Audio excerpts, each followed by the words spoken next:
মুরাদনগরে ধর্ষণ ও ভিডিও ছড়ানো নেপথ্যে দুই ভাইয়ের বিরোধ, বলছে র্যাব। মূল হোতা শাহপরান গ্রেপ্তার। বিচার সংস্কার এবং নতুন সনদ বাস্তবায়নে জনগণই আমাদের শক্তি, বললেন নাহিদ। সীমান্ত হত্যা বন্ধের আহ্বান। এখনো মামলা হয়নি কুমিল্লায় গণপিটুনিতে একই পরিবারের ৩ জন নিহতের ঘটনায় আতঙ্কে পুরো গ্রাম। এবং ধানের বাম্পার ফলনের পরই বেড়েই চলছে চালের দাম, বাড়তি দরে বিক্রি হচ্ছে মাছ ও সবজি।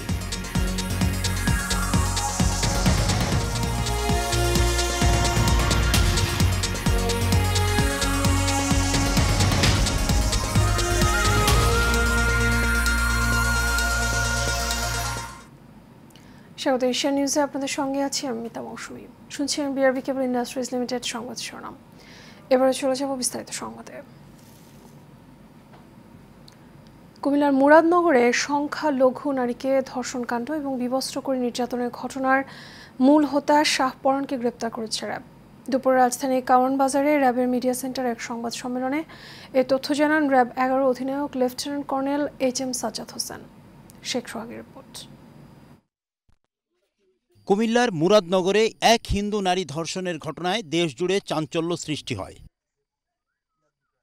চাঞ্চল্যকর সংখ্যালঘু নারী ধর্ষণ ও ধর্ষণের ভিডিও সামাজিক যোগাযোগ মাধ্যমে ছড়িয়ে দেওয়ার মামলায় 4 জনকে গ্রেপ্তার করা হয়। এবার এই ঘটনার মূল হোতা শাহ আলমকে গ্রেপ্তার করেছে র্যাব। এই মব সৃষ্টিকারী যারা, তারা এখনো ধরাছোঁয়ার বাহিরে। সে লক্ষ্যে আমরা র্যাব আমাদের কাজ শুরু করি এবং আমাদের গোয়েন্দা তৎপরতা বৃদ্ধি করি। এবং তারই প্রেক্ষিতে গতকাল আমরা এই মব সৃষ্টির যে উস্কানিদাতা বা পরিকল্পনাকারী, তাকে আমরা গতকাল অ্যারেস্ট করতে সক্ষম হই। দুই ভাইয়ের বিরোধের জেরে এই হিংস্র ঘটনা বলে জানিয়েছেন র্যাবের এই মুখপাত্র। এবং যে ধর্ষক ছিল সে ফজর আলী, এরা দুই ভাই ছিল। এই দুই ভাই এই ভিকটিমকে বিভিন্ন সময় দীর্ঘদিন যাবৎ উত্তক্ত করে আসছিল। সো উত্তক্তর প্রেক্ষিতে এই দুই ভাইয়ের মধ্যে এটা দ্বন্দ্বেরও সৃষ্টি হয়। সে প্রেক্ষিতে বিগত 2 মাস পূর্বে তাদের মধ্যে একটা পারিবারিক বা গ্রাম্য পর্যায়ে একটা সালিশ হয়। সেই সালিশে এই ফজর আলী ছিল বড় ভাই এবং শাহপরান ছোট ভাই। এই দুজনের মধ্যে সালিশে শাহজালাল কর্তৃক শাহপরানকে হেনস্থা করা হয় এবং মারধরও করা হয়। সে প্রেক্ষিতেই শাহপরান তার এই বড় ভাইয়ের প্রতি একটা প্রতিশোধ নেওয়ার চিন্তাভাবনা করে। এই ঘটনার সঙ্গে সংখ্যালঘু নির্যাতন বা রাজনৈতিক কোনো সম্পৃক্ততা নেই বলে জানান র্যাব। শেখ সোহাগ, এশিয়ান টেলিভিশন, ঢাকা।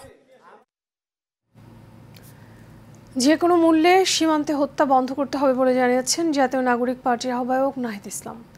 তিনি বলেন, এটা হাসিনার বাংলাদেশ নয়, এটা ছাত্র জনতার বাংলাদেশ। আজ ঠাকুরগাঁয়ে এসব কথা বলেন তিনি। নাহিদ বলেন, ঠাকুরগাঁও সীমান্তে বাংলাদেশিদের নির্বিচারে গুলি করে হত্যা করা হচ্ছে, অবৈধভাবে একের পর এক পুশিং করা হচ্ছে। এসব বন্ধ করা হবে। নতুন করে যেন কোনো স্বৈরাচার বা চাঁদাবাজ তৈরি না হয়, তার বিরুদ্ধে লড়াই করতে হবে উল্লেখ করে নাহিদ ইসলাম বলেন, ফ্যাসিবাদী ব্যবস্থার বিলোপ এখনো হয়নি। বিচার সংস্কার এবং নতুন সনদ বাস্তবায়নে জনগণই এনসিপির একমাত্র শক্তি বলেও জানান তিনি। এলাকায় উত্তরবঙ্গের সীমান্তবর্তী এলাকায় সীমান্ত হত্যা একটি বড় সমস্যা। ভারতীয় রক্ষী বাহিনী, সীমান্ত রক্ষী বাহিনী বাংলাদেশের নাগরিকদের নির্বিচারে গুলি করে হত্যা করে, বাংলাদেশের মানুষের মানবাধিকার হরণ করে। এবং ইতিমধ্যে সাম্প্রতিক সময় আমরা দেখি যে ভারতের যারা মুসলিম রয়েছে তাদেরকে অবৈধ অভিবাসী বলে বাংলাদেশে পুশিং করার চেষ্টা করা হয়। আমরা হুঁশিয়ারি দিতে চাই, এটা হাসিনার বাংলাদেশ নয়, এটা গণঅভ্যুত্থান পরে ছাত্র জনতার বাংলাদেশ। বাংলাদেশ পন্থীদের হাতেই বাংলাদেশ চলবে। ফলে এই সীমান্ত হত্যা যে কোনো মূল্যে আমরা বন্ধ করব। আজকে যারা সরকারে আছে তারা কোনো রাজনৈতিক সরকার না, আবু সাইদের রক্তে গড়া আন্দোলনের সুফলে আজকে তারা দেশ শাসন করছে বলে মন্তব্য করেছেন বাংলাদেশ জামায়াত ইসলামের সাবেক secretary general ATM Azharul Islam. সকালে রংপুরে পীরগঞ্জে শহীদ আবু সাইদের কবর জিয়ারত শেষে এসব কথা বলেন তিনি। এ সময় উপস্থিত ছিলেন জামায়াতের সহকারী সেক্রেটারি জেনারেল আব্দুল হালিম, ইসলামী ছাত্র শিবিরের সাবেক কেন্দ্রীয় সভাপতি দেলোয়ার হোসেন সহ আরও অনেকে। এদিকে দীর্ঘ 17 বছর পর রংপুর জেলা স্কুল মাঠে অনুষ্ঠিত হচ্ছে জামায়াতের জনসভা।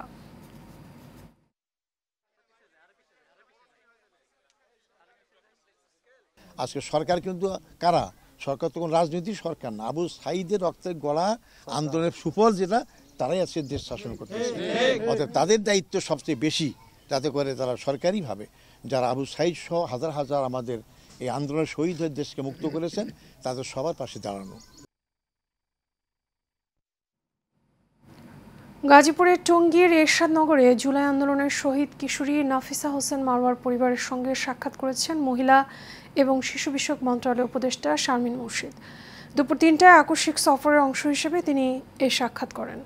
এ সময় শহীদ মারওয়ার পরিবারের সঙ্গে কথা বলে গভীর শোক এবং সমবেদনা জানান তিনি।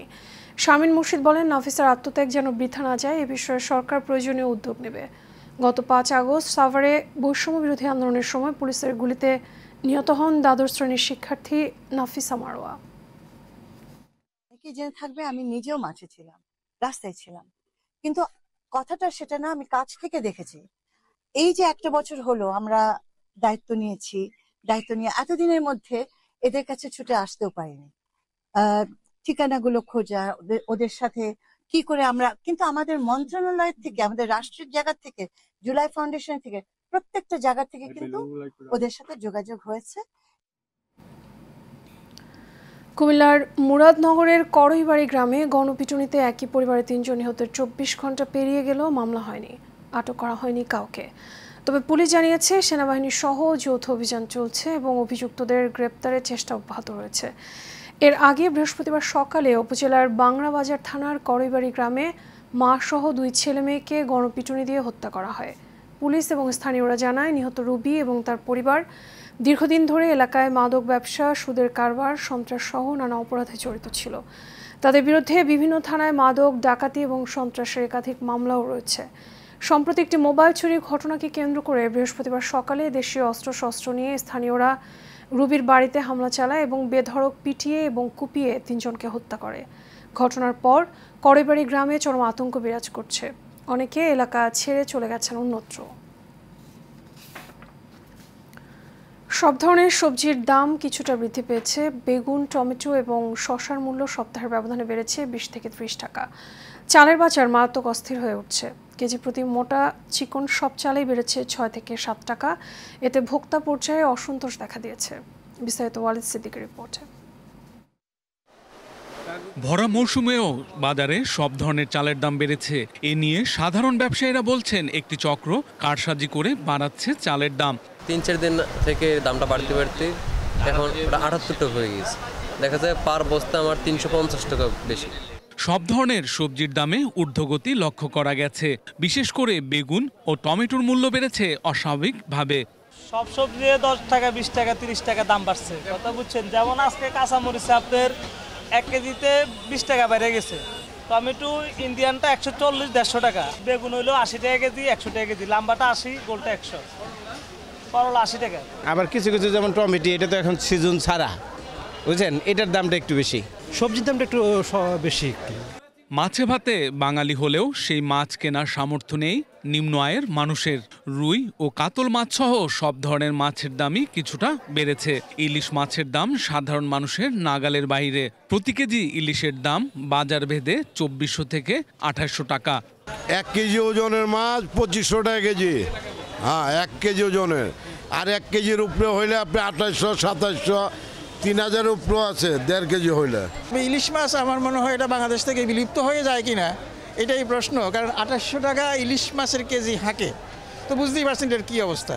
ব্রয়লার ও লেয়ার মুরগির দাম স্বাভাবিক রয়েছে। প্রতি কেজি ব্রয়লার 160 আর লেয়ার মুরগির জন্য গুনতে হবে 300 টাকা।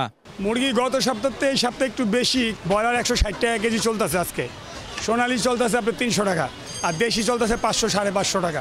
বাজার ভেদে প্রতি কেজি গরুর মাংস 800 থেকে 850 টাকায় পাওয়া যাচ্ছে, আর খাসির মাংস 1100 টাকায়। Walid Siddiqui, Asian television, Dhaka.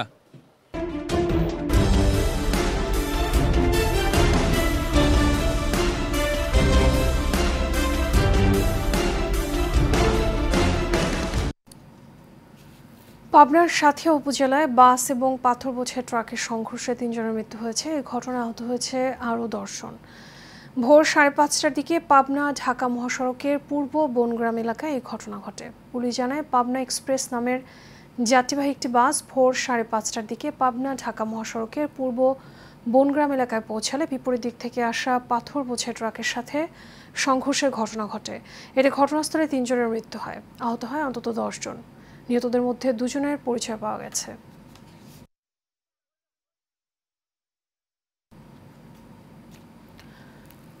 ব্রাহ্মণবাড়িয়ায় ভাদু ঘর খাদেমের মাঠের ডোবা থেকে শাপলা ফুল তুলতে গিয়ে ভাই বোনের মৃত্যু হয়েছে।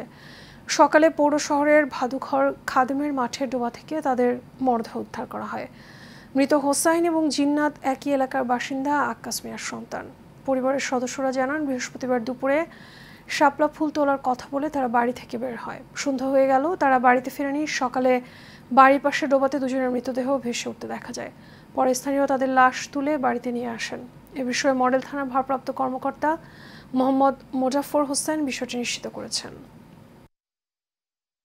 এর সাথে শেষ করবে এশিয়ান নিউজ। তার আগে বিআরবি কেবল ইন্ডাস্ট্রিজ লিমিটেড সংবাদ শিরোনামগুলো জানাবো আরও একবার।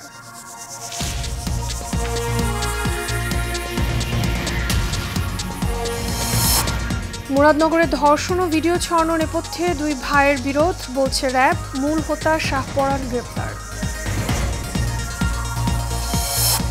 বিচার সংস্কার এবং নতুন সনদ বাস্তবায়নে জনগণই আমাদের শক্তি, বললেন নাহিদ। সীমান্ত হত্যা বন্ধের আহ্বান। এখনো মামলা হয়নি কুমিল্লায় গণপিটুনিতে একই পরিবারের 3 জন নিহতের ঘটনায় আতঙ্কে পুরো গ্রাম।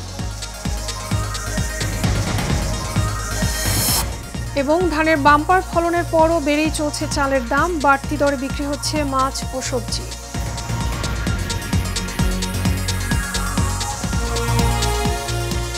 এশিয়ান নিউজে পর্যন্ত। আমাদের পরবর্তী সংবাদ দেখার আমন্ত্রণ রইল। আমার সাথে থাকার জন্য ধন্যবাদ।